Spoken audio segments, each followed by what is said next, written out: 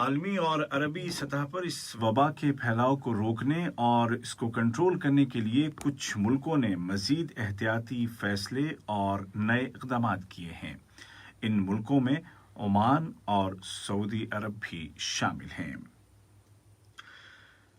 ادھر بھارت میں corona virus کی بدترین لہر جاری ہے اور روزانہ نئے ریکارڈ نمبر سامنے آ رہے ہیں۔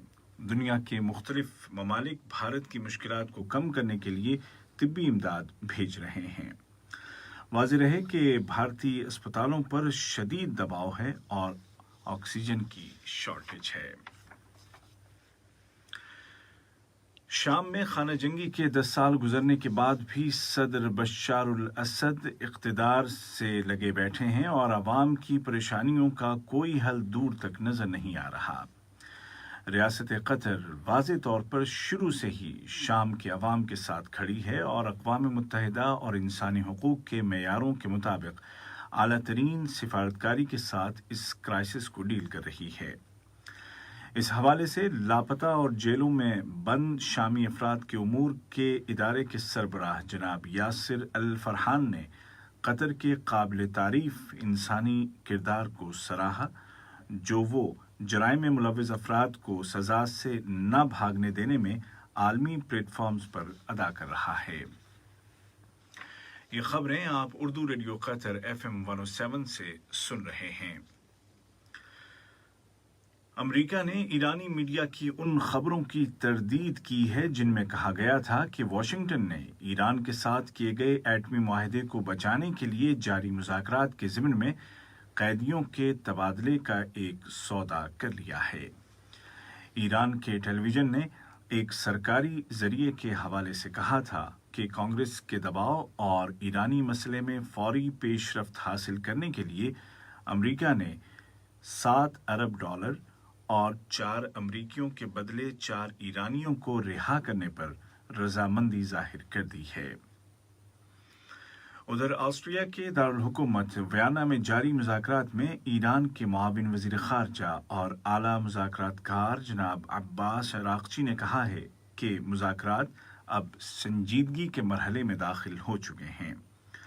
انہوں نے کہا کہ امریکہ کی پابندیوں کی لسٹ سے بعض افراد اور اداروں کے نام خارج کرنے اور بعض سیکٹر سے پابندیاں اٹھانے پر اتفاق کر لیا گیا ہے۔ سوڈان کے وزیر اعظم جناب عبداللہ حمدوک نے آزادی سوڈان نامی تحریک کے کمانڈر جناب ارکو میناوی کو ملک کے مغرب میں واقع صوبے ڈارفور کا حکمراں بنانے کا فیصلہ جاری کیا ہے۔ اس فیصلے کے مطابق جناب مناوی کو آئینی دستاویز سن 2019 کی شقوں پر عمل درآمد کرتے ہوئے اور عبوری حکومت اور امن عمل میں شامل جماعتوں کے درمیان ہونے والے جوبا معاہدے کے تحت اس منصب پر فائز کیا گیا ہے۔ اور ایتھوپیا کے وزیر اعظم جناب ابی احمد نے کہا ہے کہ آئندہ ماہ جولائی کے دوران النہضہ بند کو بھرنے کا دوسرا مرحلہ ایتھوپیا کے لیے نیا جنم ہوگا۔ دوسری جانب سوڈان اپنے موقف کی تائید حاصل کرنے کی کوشش کر رہا ہے اور اس کی وزیر خارجہ محترمہ مریم المہدی یوگینڈا، کینیا اور ڈیموکریٹک کانگو کا دورہ کر رہی ہیں۔ سوڈان کا الزام ہے کہ ایتھوپیا ہٹ دھرمی کا مظاہرہ کر رہا ہے اور زمینی حقائق کو زبردستی نافذ کرنے کی کوشش کر رہا ہے۔ آج کا پہلا نشریہ ختم ہونے سے قبل اس وقت کی اہم سرخیاں ایک مرتبہ پھر سن لیجیے۔